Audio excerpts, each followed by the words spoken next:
Hello hi നമസ്കാരം. Yes, ഈ എനർജിക്കാണ് ഞാൻ വെയിറ്റ് ചെയ്തത്.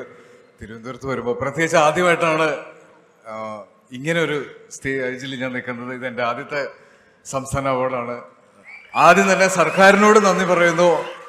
ഒപ്പം ഈ സിനിമകളും എന്നെയും ഇഷ്ടപ്പെട്ടതിനും പ്രോത്സാഹിപ്പിച്ചതിനും എല്ലാം നിങ്ങൾ ഓരോരുത്തരോടും നന്ദി പറയുന്നു. ഈ അവാർഡ് എന്നെ പോലെയുള്ള ഒരുപാട് പേർക്ക് സ്വപ്നം കാണാനും ആഗ്രഹിക്കാനും ഉള്ള ധൈര്യമാണ്. നമുക്കൊന്നും എത്താത്ത അത്രയും ദൂരമൊന്നും അല്ല സിനിമയും ഒന്നും.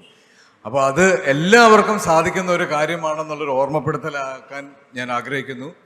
പിന്നെ പഠിച്ചുകൊണ്ടിരുന്ന സമയത്ത് ഒരു മെഡലോ ഒരു നല്ല വാക്കോ ഒന്നും ടീച്ചേഴ്സിൻ്റെ കയ്യിൽ നിന്ന് കിട്ടിയിട്ടില്ല. സിനിമയിൽ വന്നതിന് ശേഷവും ആദ്യമായിട്ടാണ് ഇങ്ങനെ വലിയൊരു അംഗീകാരം കിട്ടുന്നത്. അപ്പോൾ തീർച്ചയായിട്ടും എൻ്റെ വാപ്പാക്കും ഉമ്മാക്കുമായിട്ട് ഞാൻ ഈ അവാർഡ് സ്വീകരിക്കുന്നു, ഡെഡിക്കേറ്റ് ചെയ്യുന്നു. നന്ദി. Thank you.